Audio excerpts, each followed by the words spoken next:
आश्रुति वोहरा और आप देख रहे हैं नेक्स्ट 9 न्यूज। देश में एनडीए की सरकार बन चुकी है। बहुमत के आंकड़े से एनडीए कहीं ना कहीं इस बार इंडिया ब्लॉक को पछाड़ चुकी है।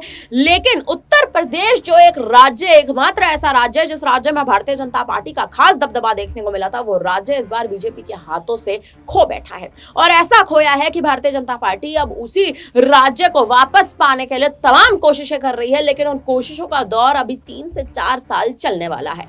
बता दें, उसका कारण यह है क्योंकि 2027 में उत्तर प्रदेश में विधानसभा चुनाव है और 2027 तक भारतीय जनता पार्टी को अपनी रणनीति इस तरह से बनानी पड़ेगी कि समाजवादी पार्टी जो इस बार यूपी में जीत दर्ज करके लेके गई है 37 सीटों पर, उन सीटों का आंकड़ा कहीं ना कहीं भारतीय जनता पार्टी फेल कर सके।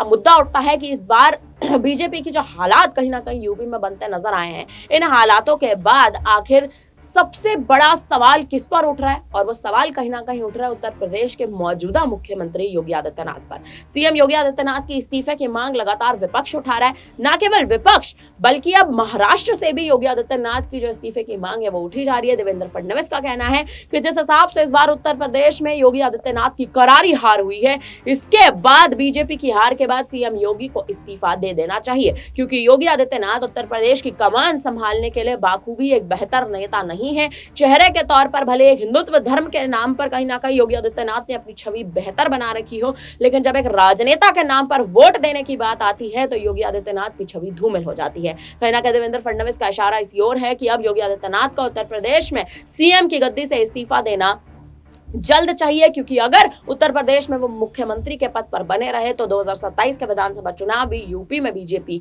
हार सकती है। मुद्दा उठता है कि क्या योगी आदित्यनाथ इस्तीफा देंगे या नहीं देंगे। हालांकि आपको बता दें कि केंद्र कहीं ना कहीं इस वक्त जो है यूपी की स्थिति को बेहतर करने की तैयारी कर रहा है, और वो जो स्थिति बेहतर करने की तैयारियां चल रही हैं वो योगी आदित्यनाथ के इस्तीफे से नहीं बल्कि उनकी मौजूदगी में कहीं ना कहीं तैयारियां शुरू हो चुकी हैं। उपचुनाव में योगी आदित्यनाथ भी अब कहीं ना कहीं करारी जंग में और जंगे मैदान में उतर चुके हैं।